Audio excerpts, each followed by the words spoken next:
Right, Tuey. So, even though you're not doing a full leg kick, I have no problem with what you're doing with your leg and your lower half out of your kick. So this can be just as effective. But so I'm going to try to help you realize that you're essentially in this position. Okay, so your leg is going up and back, and then you kick it. Okay, that's essentially the same spot as him right here.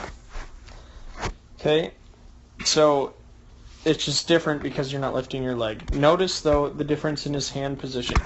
So you haven't gone anywhere. All you're doing is kicking, okay, and your hands have already broken apart. So you want to keep your hands together until this right there happens. As soon as you get to here, hands should still be together. Now they can break. So watch his leg descend. Okay, your leg is descending from there. So now you can break your hands. So between here to about there, where your left leg kind of kicks, keep your hands together. As soon as it kicks, now is when your hands are going to break. Okay, so like right when your arm is parallel to the ground, I'm going to take Chapman to where his arm is parallel to the ground. Notice how much farther down the mound he is. Okay, so that'd be the first thing. Okay, second thing, once we hit foot strike, once he hits foot strike, I just want you to look at the differences. You just notice more of a hip turn with him. Okay, so your hips are turned facing towards us, and you can see that his back hip has started to turn more. So it's not actively turning that, it's finding a way to create tension in the back leg and hold that as long as possible.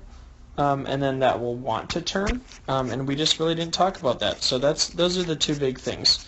You're starting to break your hands a little bit earlier than you need to, and then we need to talk about how to create tension in the back leg. So once we go to commit to throw, which I think you do pretty well, that tension releases and causes the hips to turn.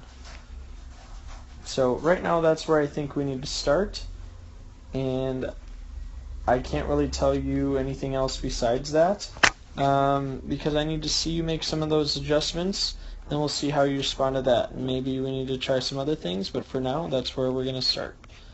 Okay? I'm just going to go through Chapman one more time.